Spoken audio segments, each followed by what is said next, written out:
Your alternative talk radio contact, The Planet, KGRAradio.com. With infinite complacence, people went to and fro of the earth about their little affairs, serene in the assurance of their dominion over this small, spinning fragment of solar driftwood, which by chance or design, man has inherited out of the dark mystery of time and space.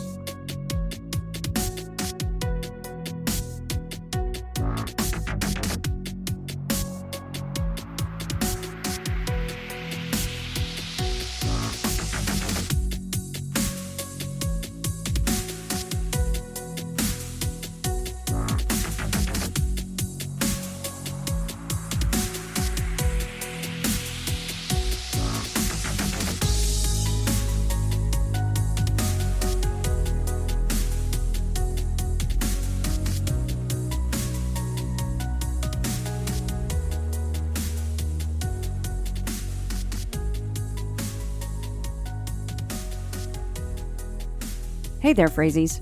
So, you know that I have to have plenty of creepy and informative stories to listen to. And let's face it, if you're listening to Into the Fray, you're obviously interested in all things paranormal. So, that being said, I have a new podcast to recommend. It's called Haunted Places.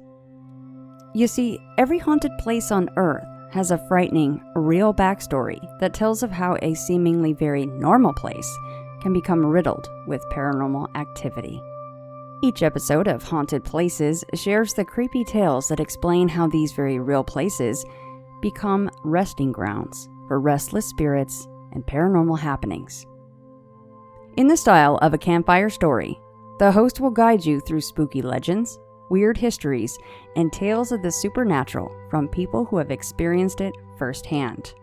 The Haunted Places team of researchers go into detailed stories of death, neglect, and unresolved fates that linger in these haunted places. Check out episodes covering the Cecil Hotel, the Island of the Dolls, and even the Tower of London. New episodes come out every other Thursday, so subscribe to Haunted Places to never miss an episode. You can go on said audio tour of these creepy places by going to Apple Podcasts, TuneIn, Google Play, or wherever you listen to podcasts and search for Haunted Places. Again, that's HAUNTEDPLACES, or visit parcast.com/haunted to start listening now. That's Parcast, PARCAST.com/haunted.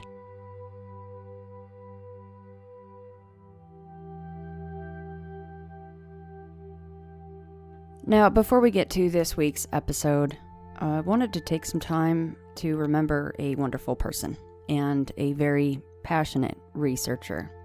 I very unfortunately hadn't yet had the chance to meet J.C. Johnson in person, but through our many long phone conversations, I certainly felt like I had a true friend in J.C.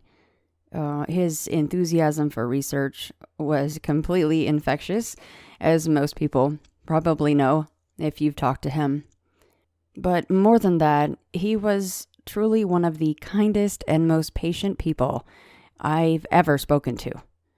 I knew I could call and chat with him, really, about anything, just to shoot the shit. JC was just that kind of a guy. JC's love of oddities and his vast knowledge of all things strange will certainly stay with us, but I'll certainly miss the epic conversations that I had with JC. So during this difficult time, my thoughts are with his family and with his friends. And that being said, I did put a call out to anybody that wanted to come on and share some thoughts about J.C. Johnson. Hello, this is Lee LeCaptain. I have the Ancient Mystery Axe, and I'd like to say I had a wonderful opportunity to meet J.C. Johnson. If any of you ever met him, the first thing you'd want to notice is that great, big, beautiful baritone voice like a radio announcer. He was awesome. But the thing that was really nice about J.C. is he had a heart of gold. He would go the extra length for you when you needed help. He actually introduced me to people that got me started on my research. And one of the things that I liked about JC especially is he always thought outside the box, never inside. He didn't believe in people telling him what was not able to be done because he'd like to do it and learn himself. He was a great guy. He treated people like he wanted to be treated. And so he's going to be very, very missed. I know that I spoke to him last about a little over a month ago, and he had a pretty bad cold going on then. And he was trying to get over it, and, well, unfortunately didn't. But just want to tell him that I love him, I miss him, and, I know he's in a better spot, that we're all going to eventually see him one day. Hey, Shannon, this is Timothy. You know me as Thirst from Instagram. I'm just calling in regard to J.C. Johnson. J.C. was an acquaintance and a colleague of mine. I had been in contact with him just a little over a year ago. I had contacted him on an unrelated topic, and he actually called me back and asked if I'd be willing to help him with a particular case in the Northeast. And I obliged, and from there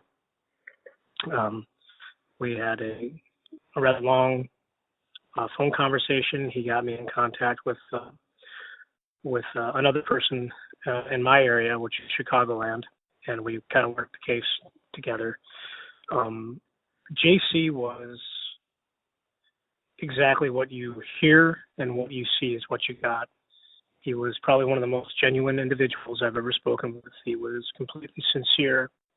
But the thing that struck me the most about JC, and the reason why he called me, was at the time I was a pastor, but I also grown up as an experiencer of high strangeness and paranormal, or whatever you want to call it. And this case on the East Coast, he just didn't feel like he was qualified. He took it as far as he could go, and he wanted someone with a little more spiritual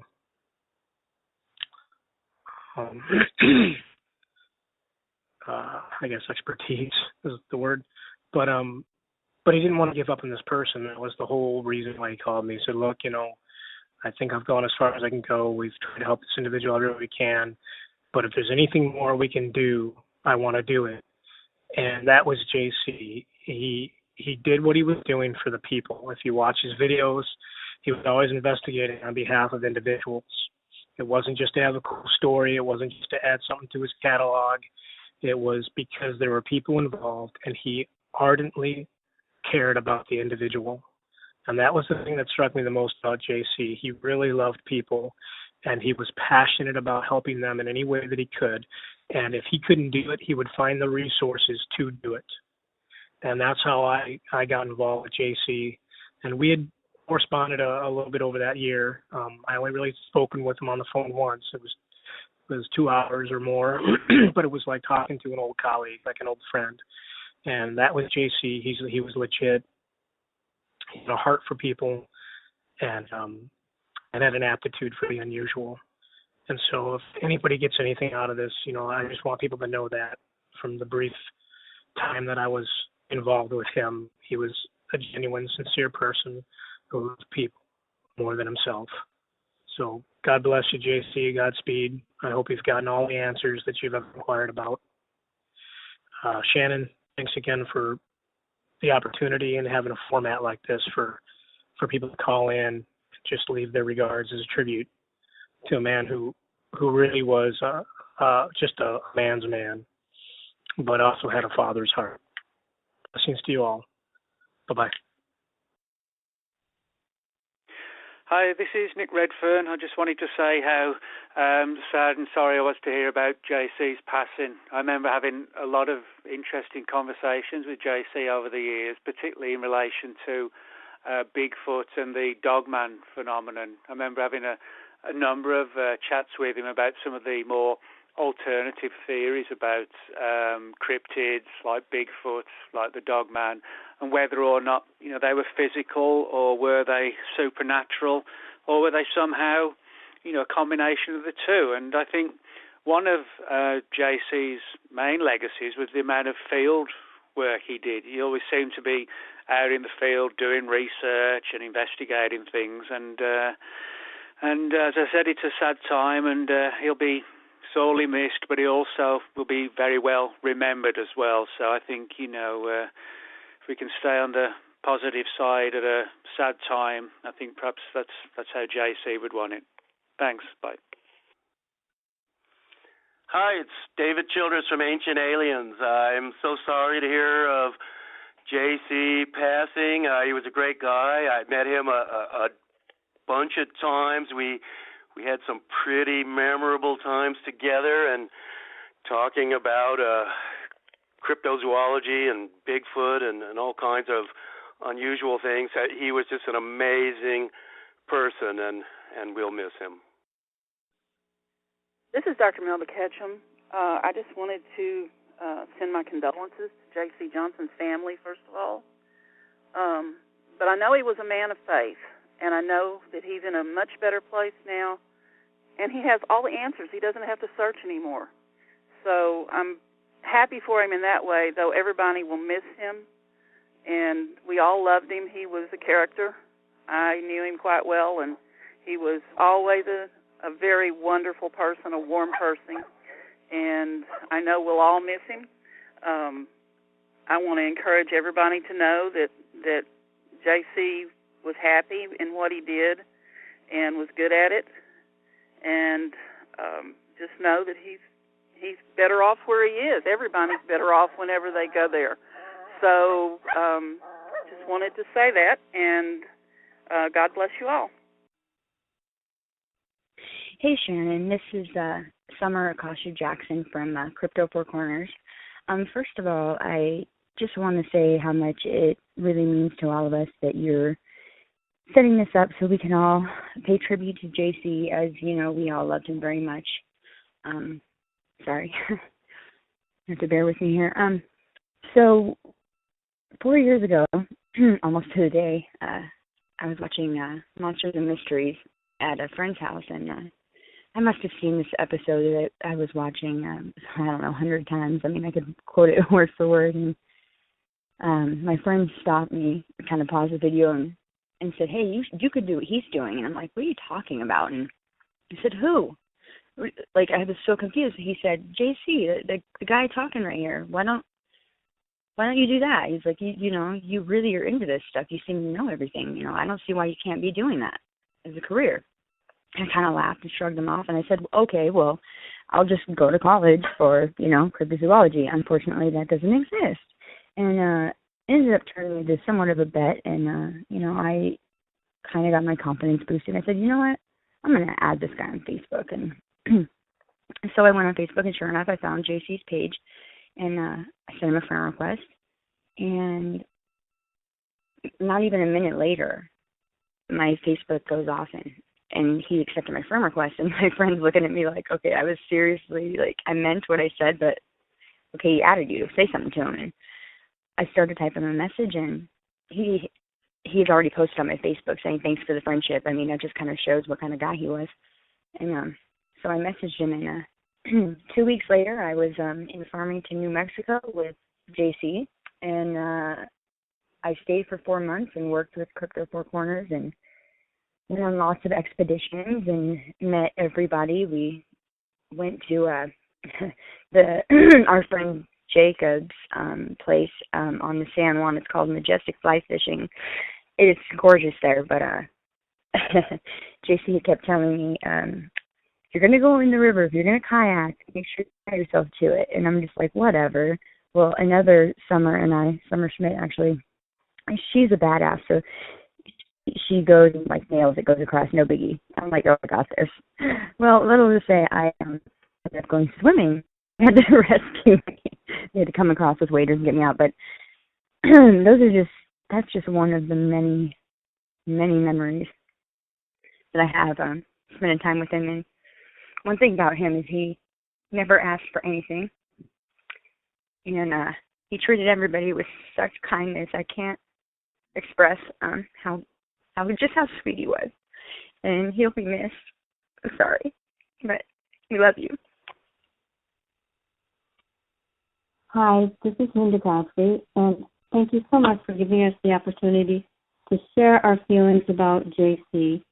what a person, and his passing has been such a great loss. It's hard for us to even put it into words. I know that a lot of other people have probably said, and others will probably say what I'm about to, because he was such a consistent person. You could always rely on him for what you needed, and that he would be rock solid, truthful about everything. He was a fountain of knowledge and experience, which is a great combination in someone to know in this field.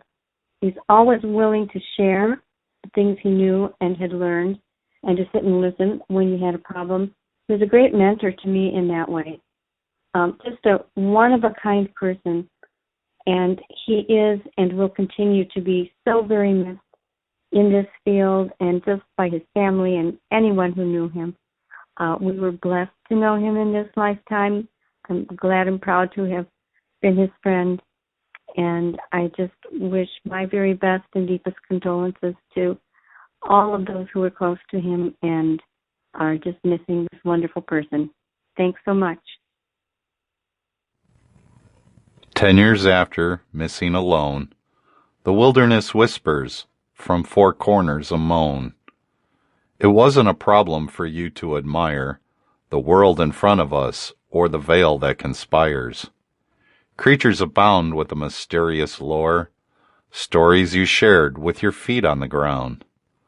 The salt of the earth was the name you were given, and those who knew you, it was never a given. The high seat of passion that you shared with the 4,000 people who followed you there. You taught, you learned, you shared, and unveiled the possible truths of the undiscovered trails. I never met you face to face, but the impact of your prints are truly a maze. Thank you for sharing and bringing us friends, this common denominator in a crypto amends. The JC I read and the JC I listened, I wanted it to go on in a forever existence.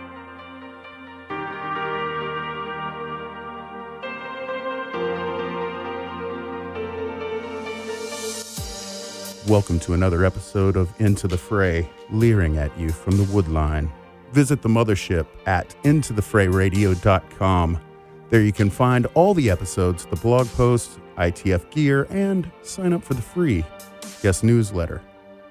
The weekly show is, of course, always free and available in all podcatchers, but if you'd like to support the show, and why wouldn't you, go to the website and click Become an Insider, which in turn gets you extra content each and every month. And by the way, if you would be so kind as to leave a rating and review in your listening platform of choice, Cosmic Karma shall be yours. Be part of the discussion by joining the interactive ITF Facebook group, follow on Twitter at ITF_radio, and Instagram.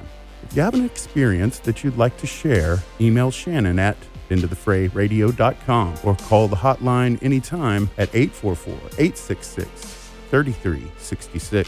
Thanks so much for listening. Now, if you would be so kind, buckle up your safety belts.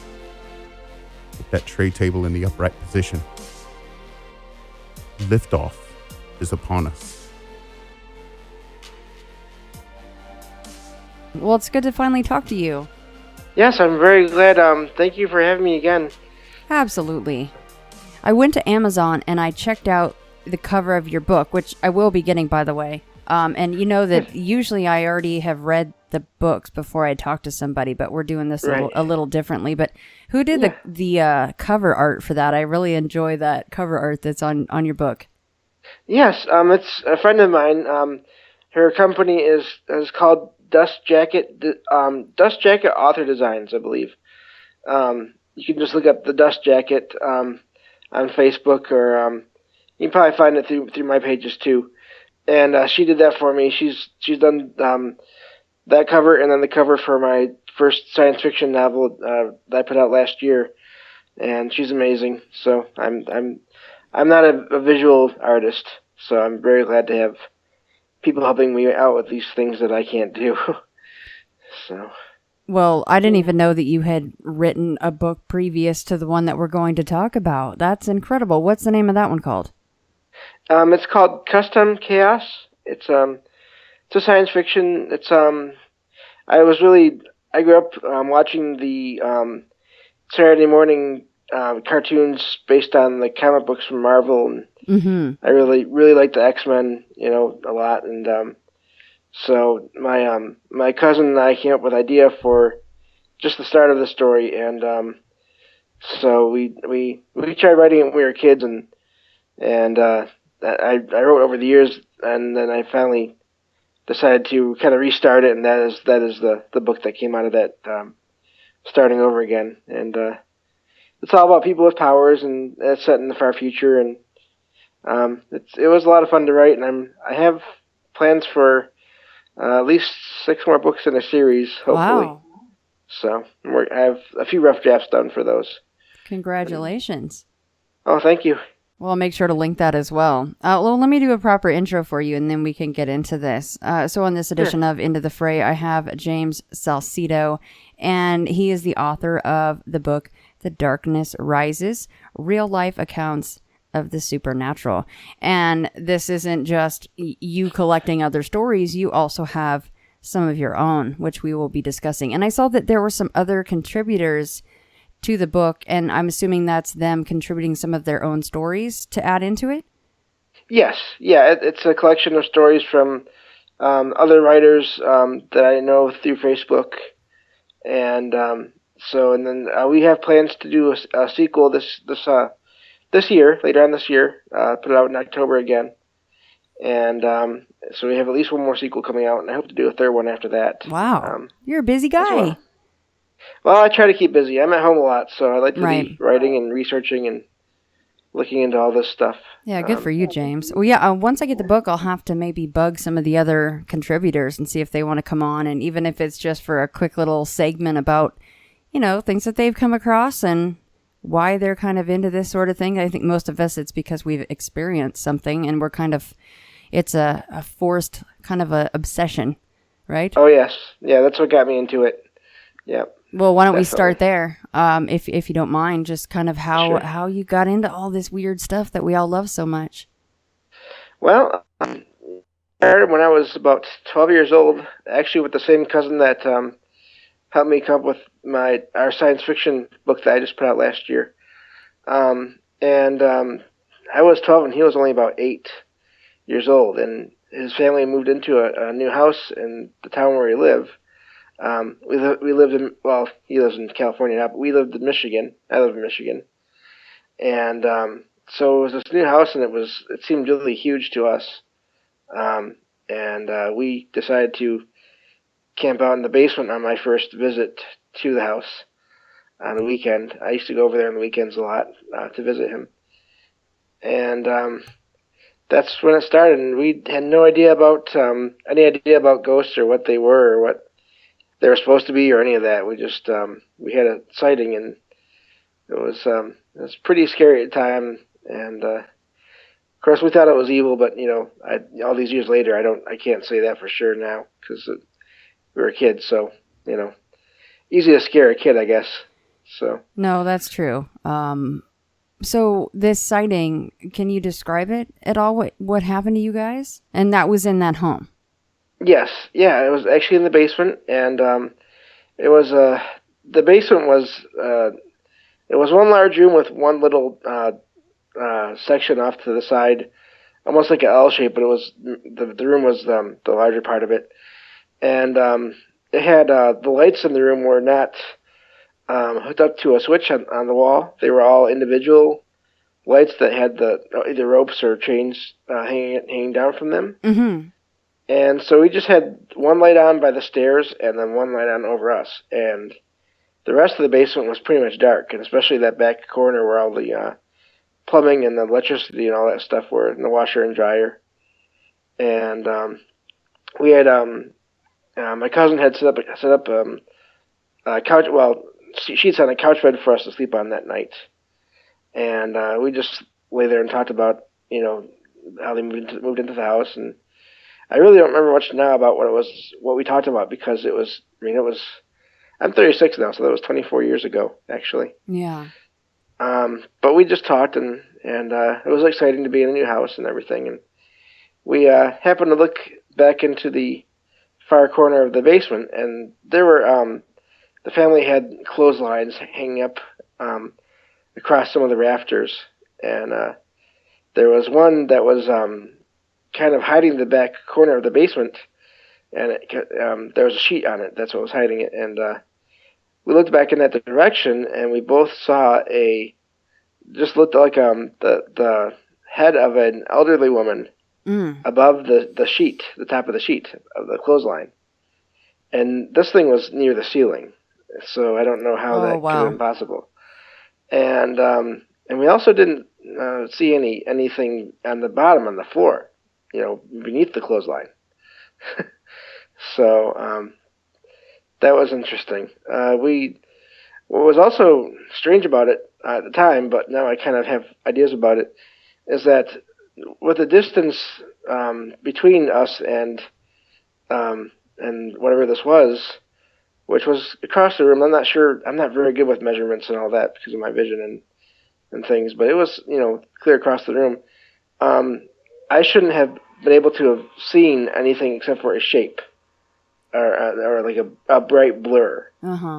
But I could see this older woman's, basically her head in detail, from her hair, which was kind of curly and to the sides. Just I wasn't like unkempt, but it was just set up like it had been done or something like that. I'm not sure, but and she had glasses on and she was staring at us, and she didn't look happy that we were to see us there. And but my cousin and his family, he had 2 sisters and his parents living there as well at the time. So at first we were thinking, well, maybe we should go and let the family know about it. But then we thought, well, if we go and do that, and if she's gone when we get back down there, we're going to be in a lot of trouble. And his parents both worked, and a lot of times it would be at night, and so the nights when they were home, it was we didn't want to wake them up at all. And so we just decided we're not going to look in that direction for the rest of the night, and we're just going to stay here. And that's where we stayed for the rest of the night. Oh my gosh, you guys stayed down there too. Well, we stayed down there. So you're watching her, and she's watching you.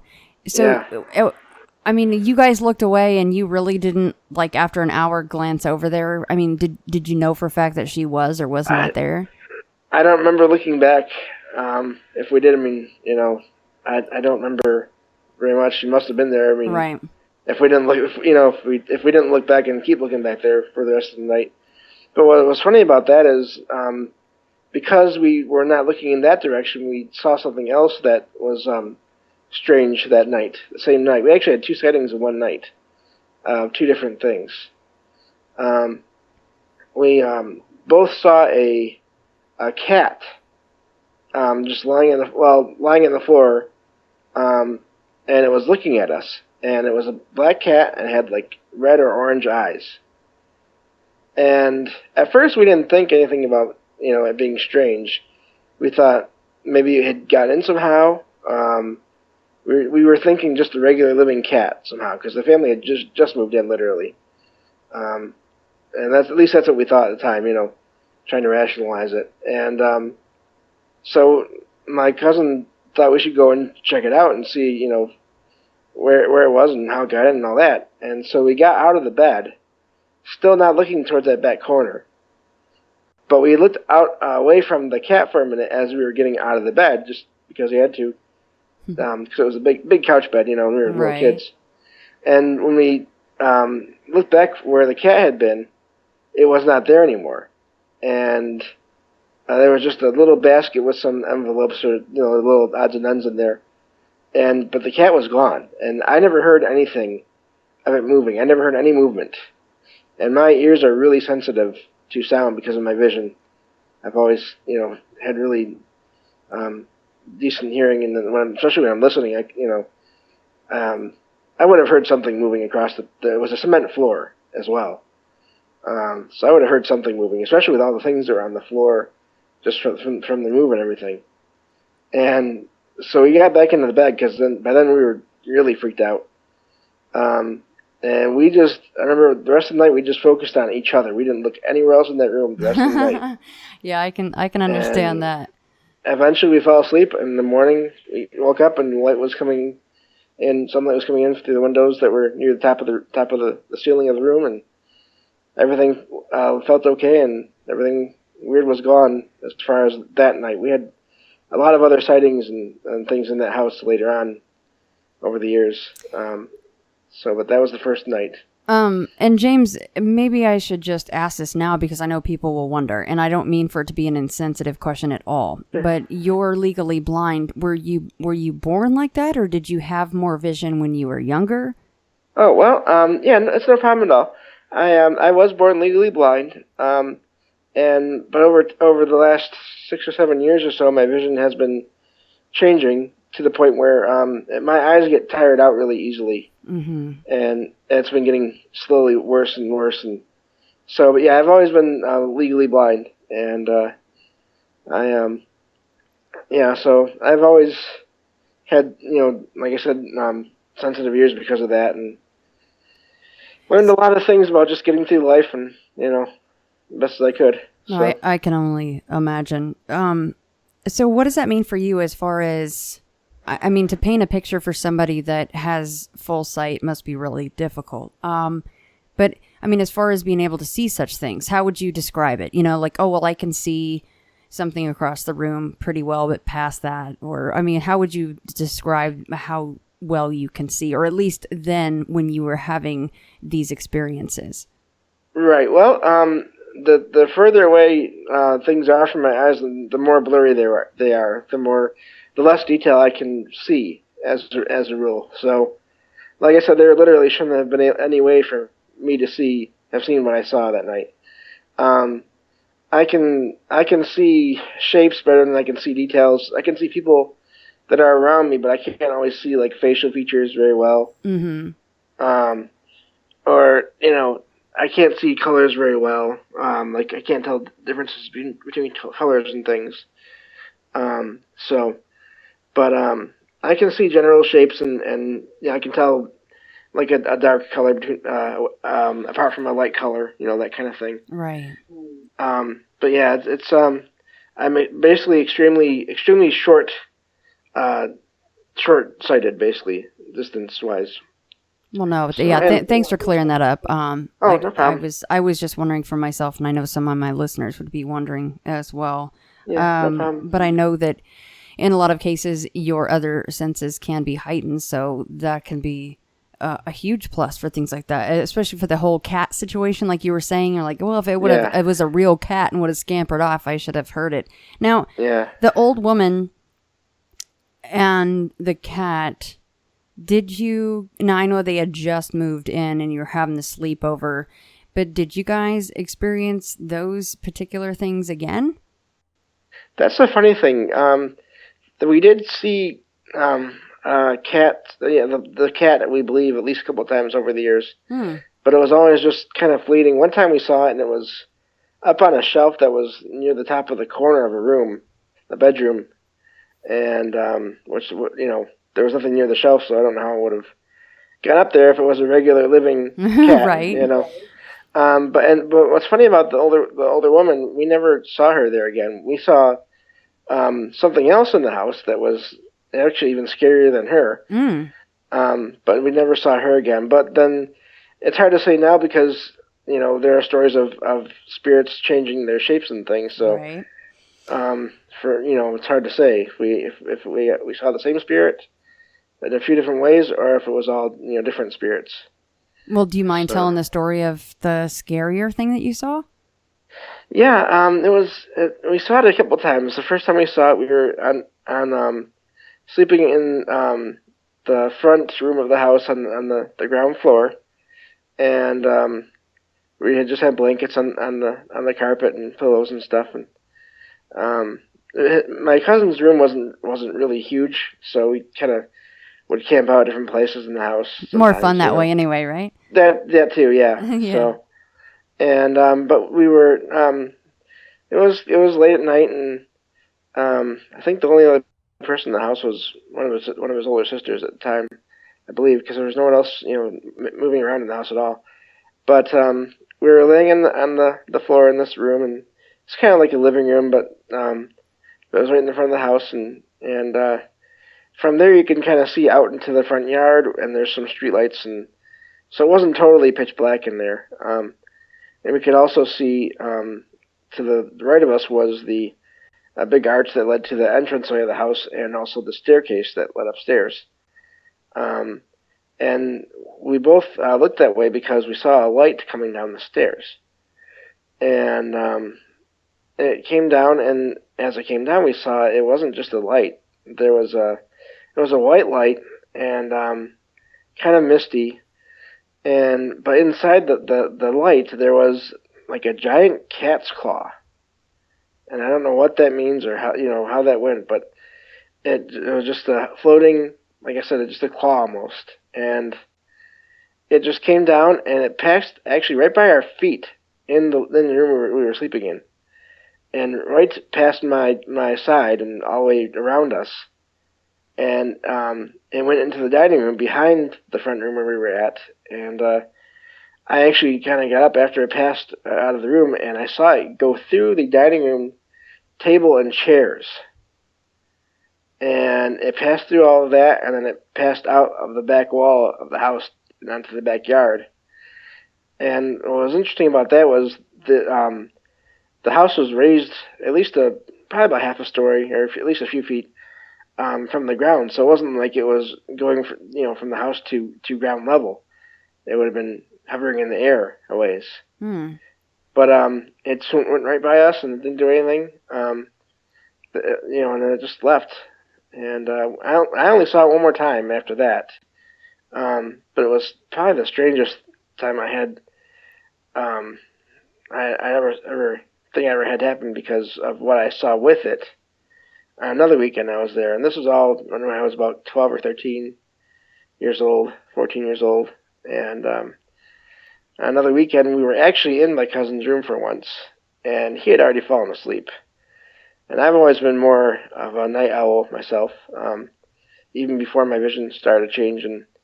So I was still laying there, just bored, awake, and trying to fall asleep.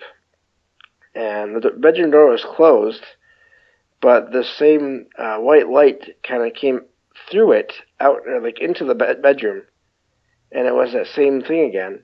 And it was hovering right in front of me, basically. And what the worst part of that wasn't so much seeing it, but it was what I saw. I'm not sure if it projected it into my mind or what, but in front of me, in the darkness between me and it, I could see basically, I would say like arms and legs like floating in the air, but they were not gory or bloody or anything like that. It was just like detached arms and legs floating. But no torso, no actual no torso. body? Oh, wow. And they were just floating all around, like just in front of my eyes.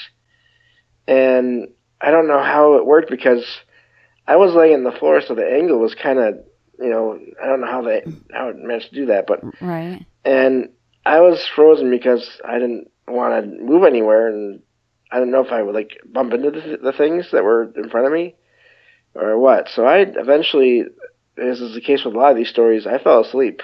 But I just closed my eyes and I fell asleep, and then that was the last time I ever saw that thing again. But I remember those 2 times like it was yesterday.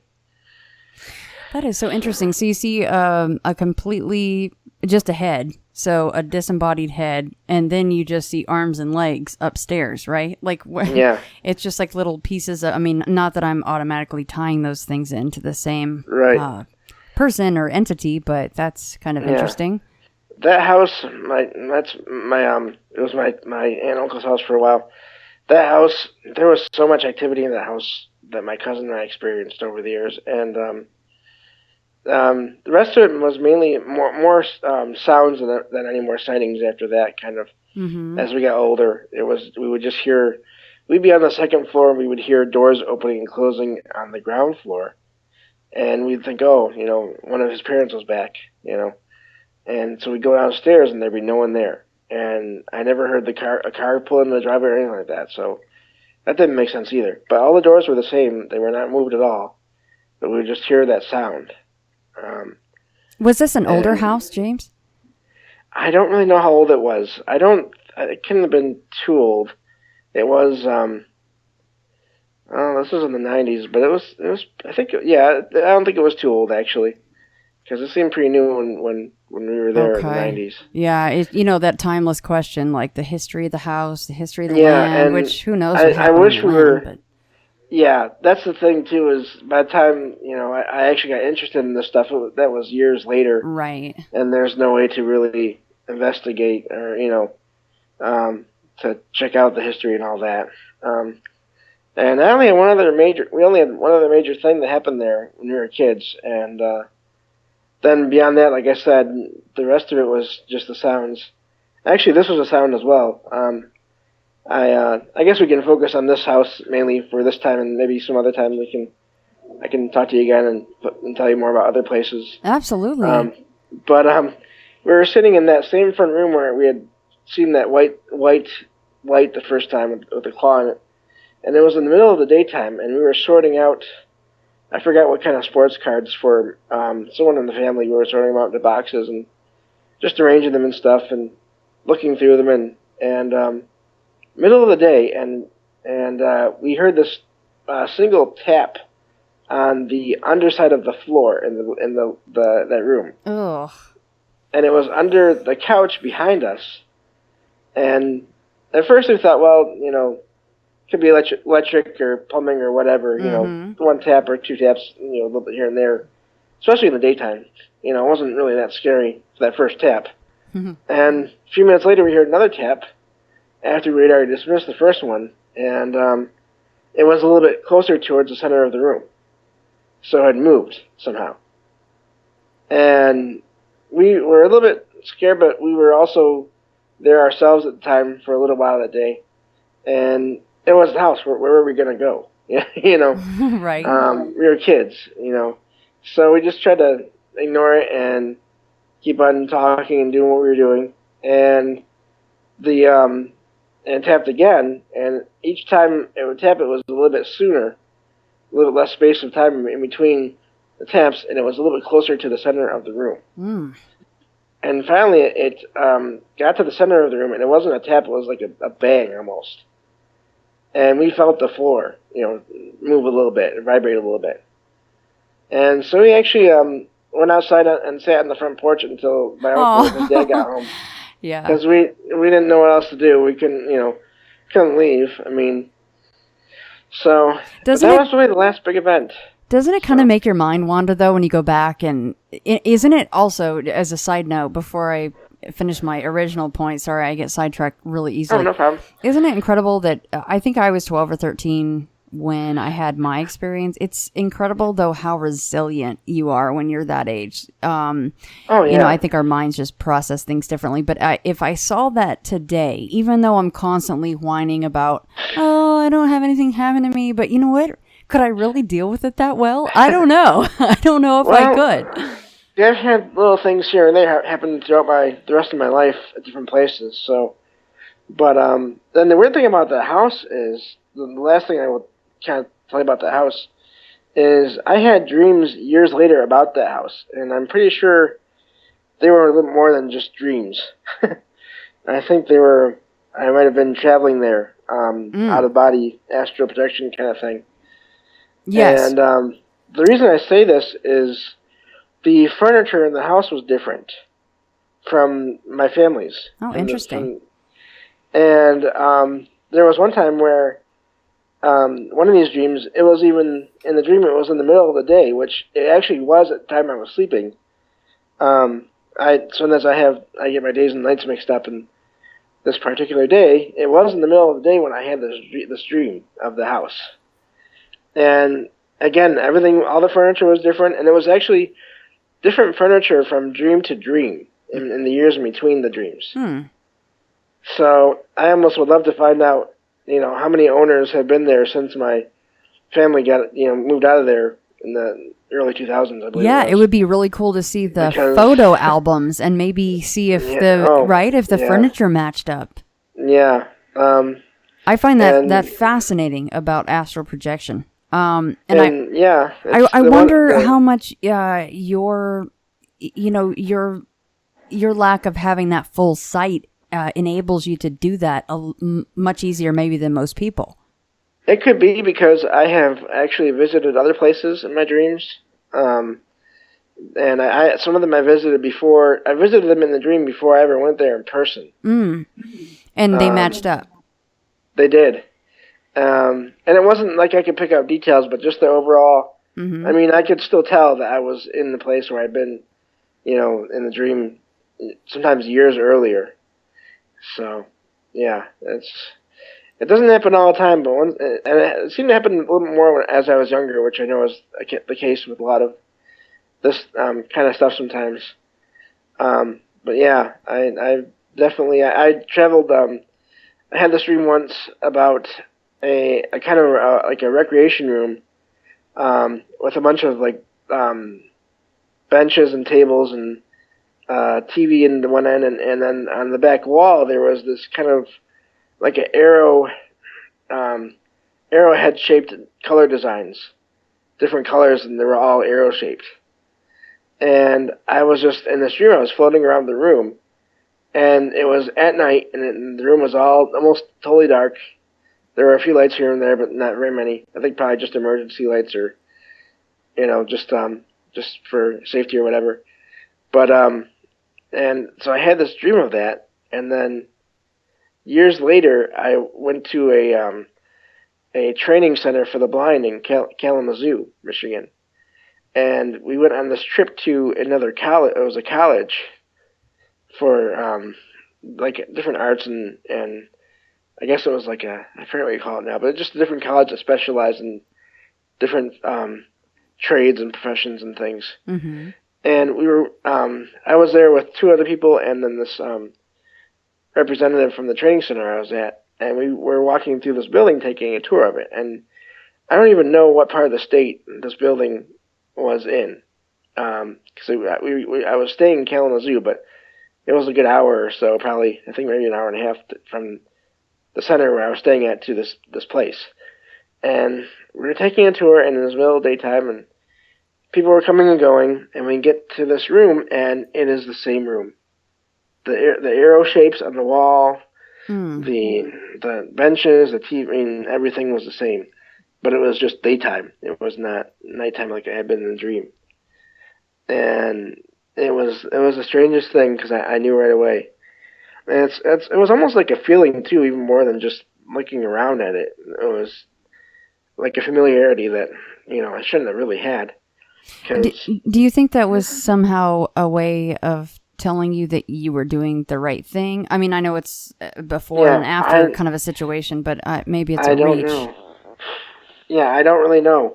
I mean, it was neat to see the place, but yeah, I can't really say for sure.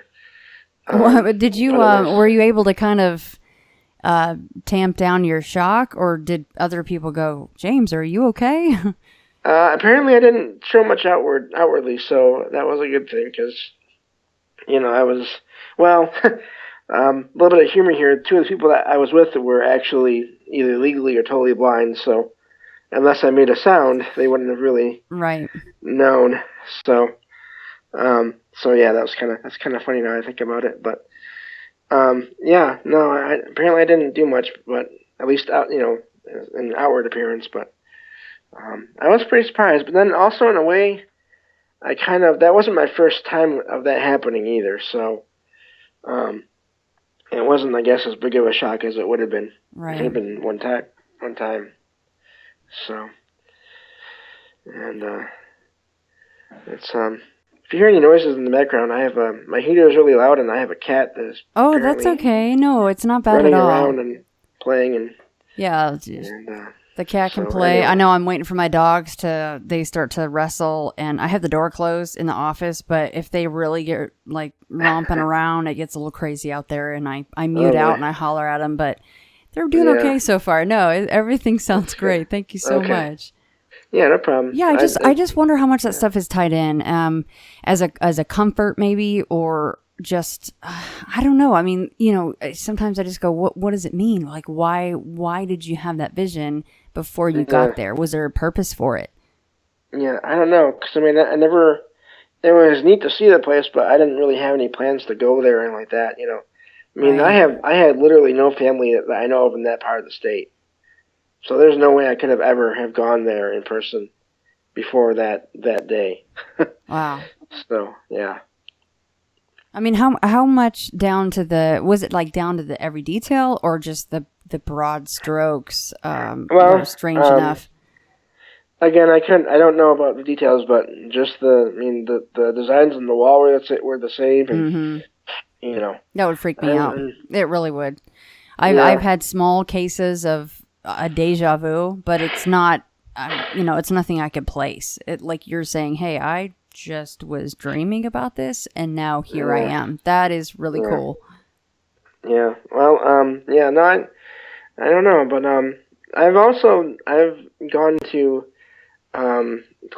places one place that I knew a couple times over the years, and that was actually really interesting because I knew right away where I was, and that was my grandparents' house, also in the same town where I live, here in Michigan, and it's funny because both these times happened after it was after my grandpa had passed on my family, and my grandma was there, you know, in the house alone a lot for a while until she started doing that so well.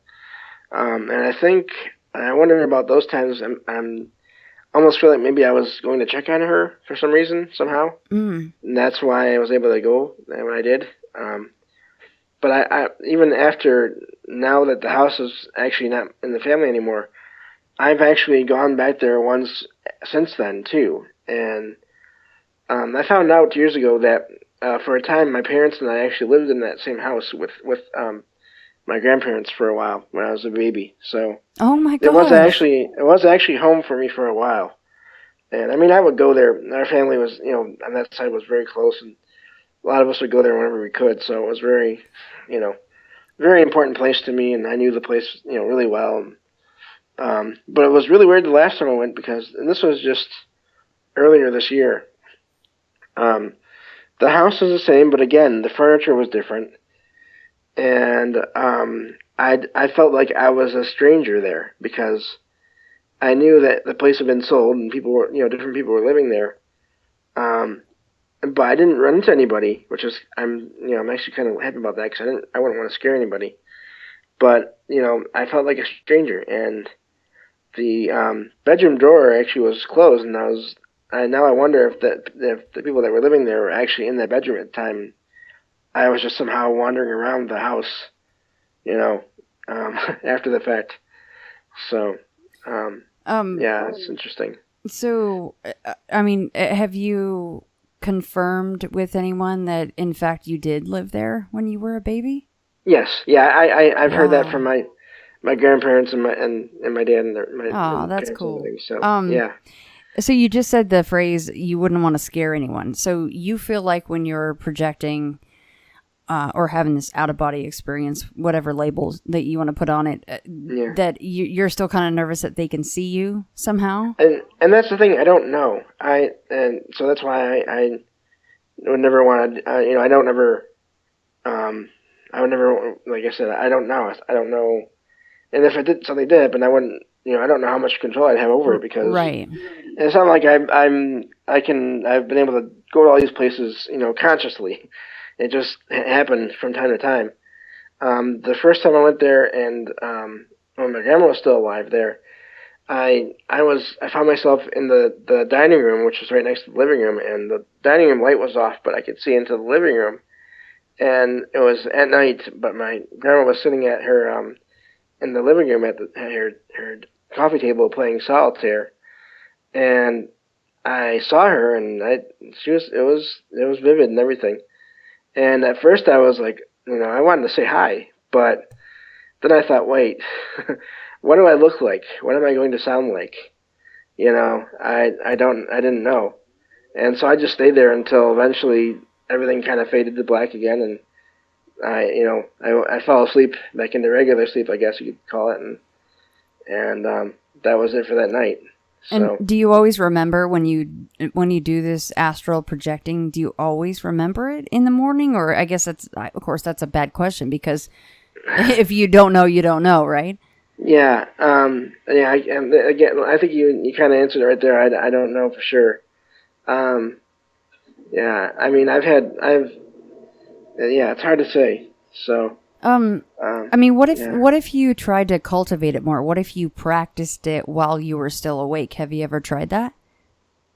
I have not so much. I have tried just meditating, and I had one interesting experience with that one time. One of the first times I tried it, and I haven't really tried it since then. It's kind of weird. And that's not even really anything included in the book, actually. But I was trying it for the first time, and I was sitting on my floor with my back against the wall, and I had my eyes closed, and I don't know how I managed to do it because since then I've never been able to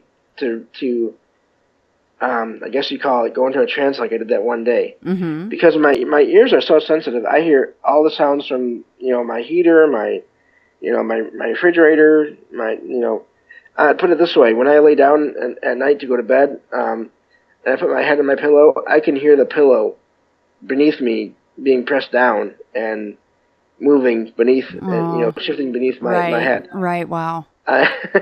So I don't know how I managed to make it into that state at one time. I don't either. That's incredible. Yeah, I was sitting there, and I sensed someone standing next to me, and they leaned over, and it was like they were trying to see, if I was okay. And then they leaned back up, and then a moment later they were gone, and I came out of it. And that was interesting. And since then I haven't ever made it that far, and I've only tried meditating a few times here and there, and I've heard other, little bit stories here and there about people that have had even worse, things once in a while. So yeah. I'm at home so much as it is, and sitting so much as it is in front of my laptop, working on my things. I don't even know if meditating is really kind of possible or necessary for me in a way. Right. So I'm at home so much, so yeah. So I don't really know. I haven't looked into that yet. Do you have a sense of who that was standing next to you? Did you get a sense of it was a good person or a bad person or a good thing or a bad thing? Yeah, it was neutral. I didn't feel anything from it, and so in that way, I was at the time I just let it happen. But after I was a little bit, freaked out because obviously I knew, there was no one here. I live in a 1-bedroom apartment. I can get from the front door to the back patio door in like a minute or two, and I'm not athletic in any way. But I can still make it that far, that fast. And I can hear whatever's going on here, no problem. So, I don't know who that person was or how, obviously they were on another plane of existence or dimension or however you want to call it, because, there was no one here. I live alone, so. Yeah, what's your opinion on that, James? Considering the things that you've seen and the things that you've experienced even in a sleep state. What's your opinion on what all this is? I think it's just different ways of traveling either in this dimension or in other dimensions. I think that the whole idea that's been developing recently of parallel or alternate universes, I think that is possible. I had a dream. I actually wrote about this in a comment on the Into the Fray group page. I forgot what it was about. It was what post it was on, but where I had a dream once where I was in a town I didn't recognize at all from anywhere, and I was walking through it, and I walked into a building, into an apartment that I didn't recognize. But what was interesting is I didn't have my white cane that I used to find steps and obstacles and stuff, and I was okay with that. I didn't need it in the dream. and I couldn't say that I was able to see any better, but it was just I didn't need it. I didn't use it. I didn't use a cane there, and I didn't have any sense of like family that should have been there with me, moving me into this place or any of that stuff, which would be the case, here. But it was a totally foreign place to me, and people were walking around, and it was just like a regular town or city, and I had just moved into this apartment, and then the dream ended, and that was it. And I sometimes I wonder if that was some kind of alternate version of me in some other place and time where I didn't have any kind of visual impairment at all, and so I was able to just do that, and that's why that was what was going on at that time in that life. What did it make you feel like? I mean, when you wake up and you're like, that's what I want. I mean, who wants to have to live with AIDS like, your cane? And I know that you're used to it and you're probably very good at it by now. But, I mean, what did that make you feel like after going through that? Yeah, it was amazing in one way, but yeah, it was definitely, I'll never forget that because of just the sense of, I wasn't thinking about where I was going or the ground in front of me or behind me or the people around me, which I think about those all the time. I don't say this all the time, but for me at least, dealing with my vision, and especially as it's been changing, it tires me out, to be honest. And so I if I could live without that, all that going on. And it's also, I also have no sense of smell either, and limited sense of touch. So I really have multiple senses that are not the way they should be. Now, I didn't know about that. Why? Yeah. So, I mean, is that all connected somehow? And when one deteriorates, the others tend to. I mean, what is that? Yeah, the only thing my family and I have kind of figured, and at least I've figured over the years, is we know that I have nerve damage in my optic nerve, and it didn't develop all the way, which is what caused my vision to be the way it is, or at least the way, originally anyway. And the only thing I can think of is that it was nerve damage throughout my body in different places, in different areas, and somehow it just I have no smell and. Oh gosh. And yeah, it's just. Yep. So. I don't even know what to say to all that, James. That's so frustrating to hear because, I don't know. For someone like me, I'm always just like, if we could find a way to fix that, we have to know somebody or something. I'm so sorry. Well, I'm waiting for the day eventually, sometime in the future, where, they have developed complete artificial bodies that I can just kind of be downloaded into and. I like that. Just just get me out of here. Yeah. Get me out of here and get me into there and. Yeah. But. Shed the mortar coil, right? I have a feeling that's going to be a while before that's available to the average person.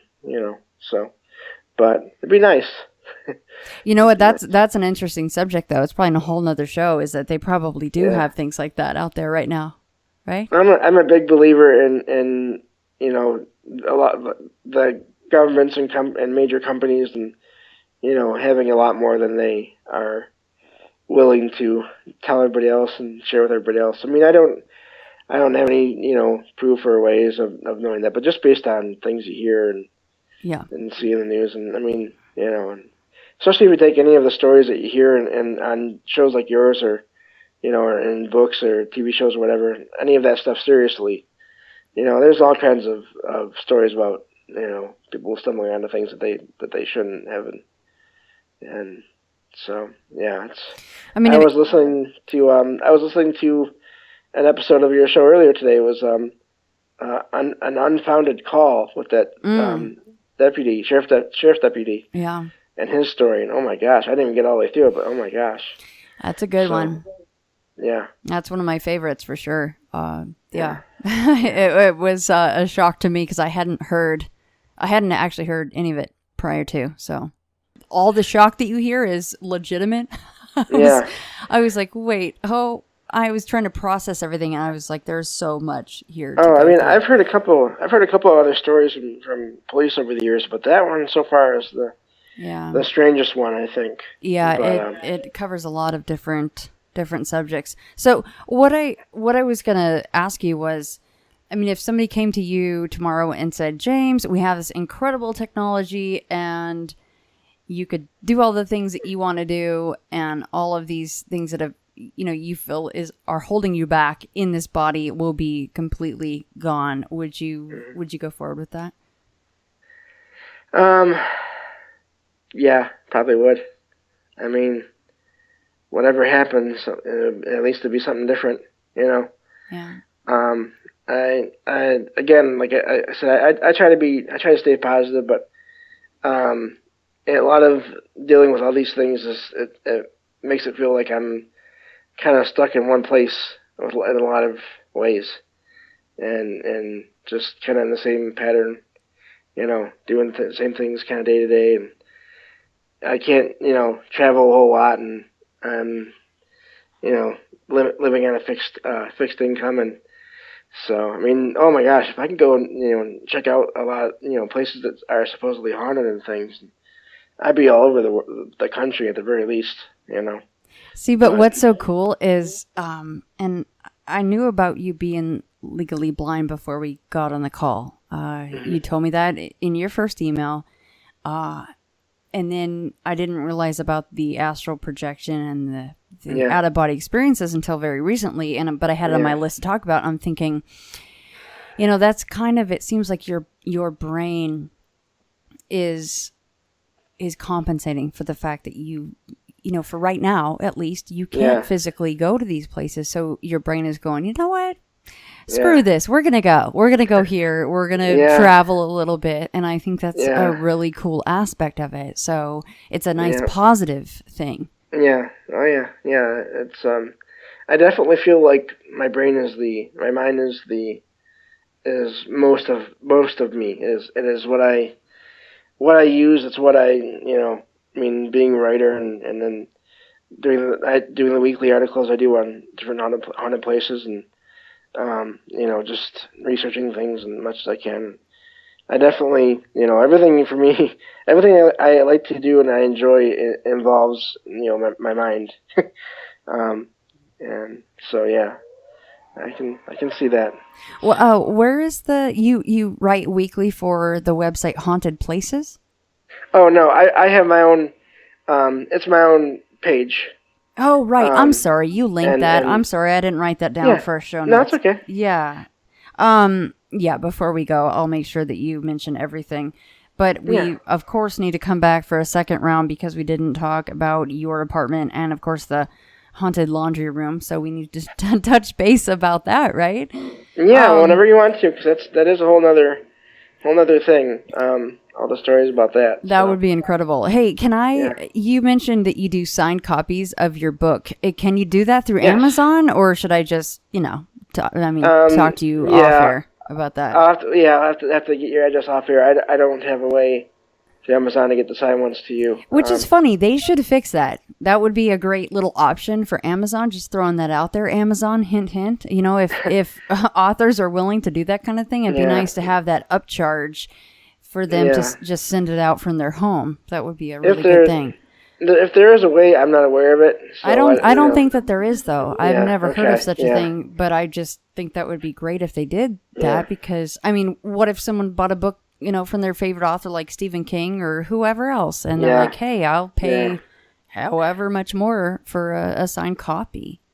Yeah. Oh, yeah. That's, and like I said, I'm working on a sequel, and I actually have all the enough stories for a sequel already. Oh my gosh! And I hope to do another. Last year I did a book signing in my hometown where I live, Romeo, Michigan, and I hope to do another one of those this year. Another one of those signings, when the book comes out in October. So yeah. Well, I want to meet you one of these days. I hope that sometime I can get up to a conference in Michigan. I don't get to a lot of them anymore. Yeah. But I hope to meet you someday in person. Yeah. I think that would be so fun. But okay, so a couple things. I want to, I'll talk to you off air, of course, and we'll, do the addresses and everything for the signed copy, but we'll get you back on for the rest of your tale. Sure. But let's plug everything so people can find the book and the websites and everything. So let everyone know. Right. Yeah. Well, right now everything I have is basically on Facebook.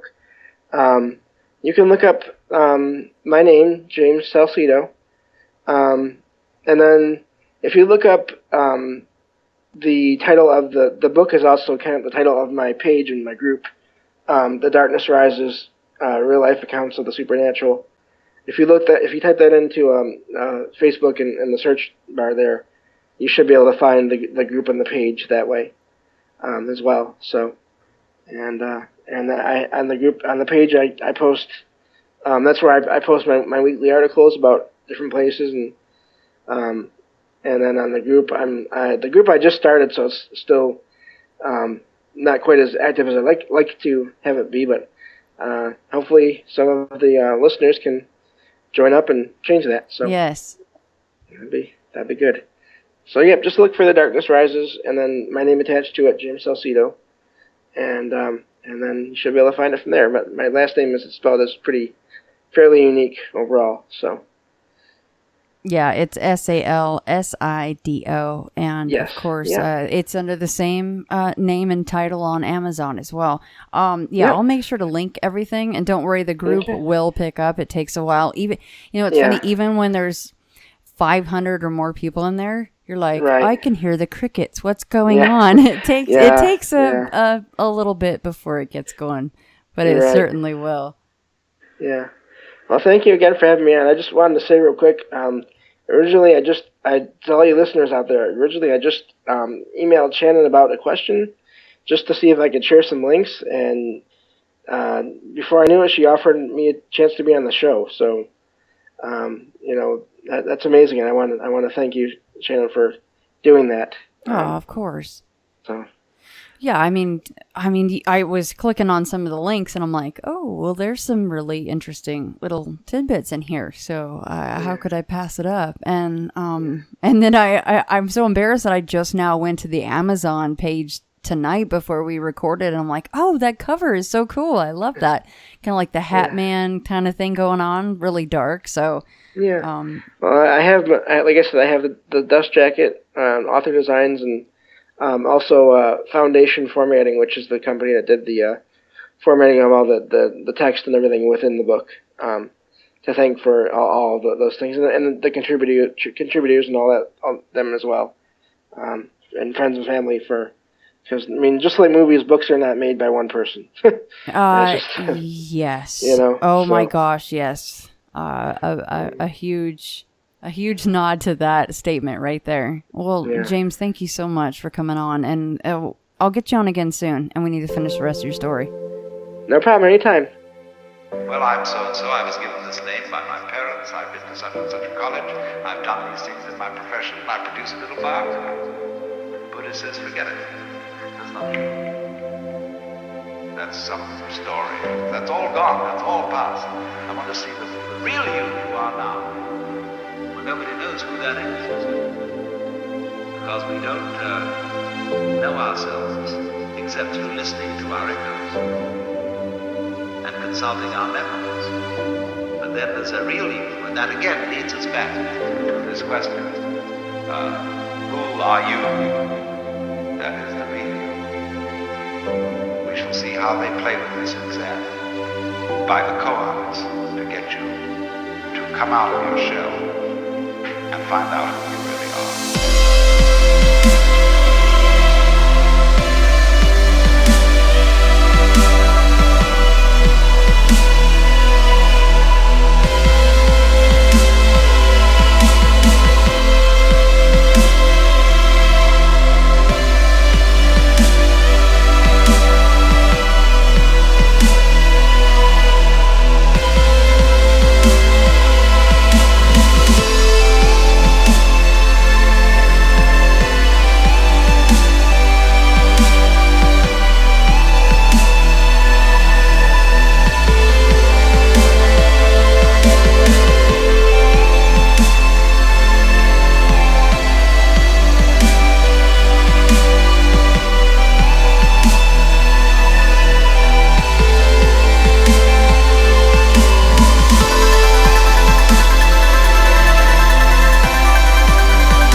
divided on this.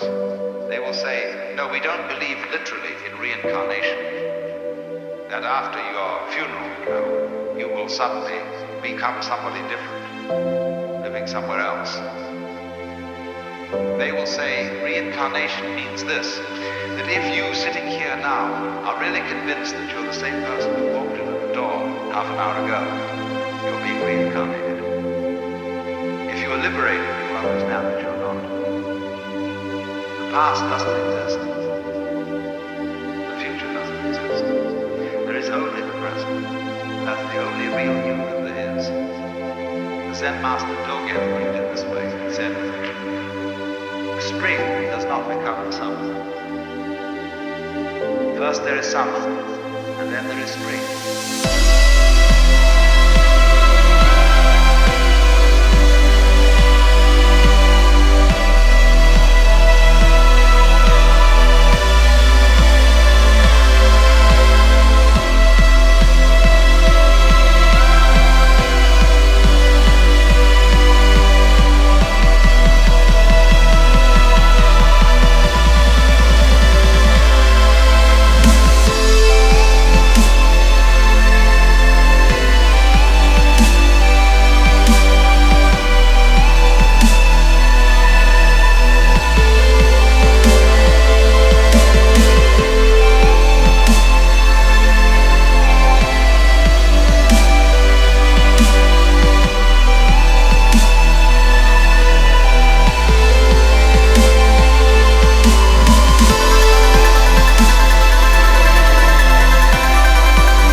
When you settle down in the train to read your newspaper and so on, you are not the same person who a little while ago left the platform. If you think you are linking your moments up in a chain. And this is what binds you to the wheel of birth and death. But when you know that every moment in which you are is the only moment, this comes into Zen. A master will say to somebody, get up and walk across the room. And he comes back and he says, where are your footprints? They've gone. So where are you? Who are you? When we are asked who we are, we usually give a kind of recitation of a history.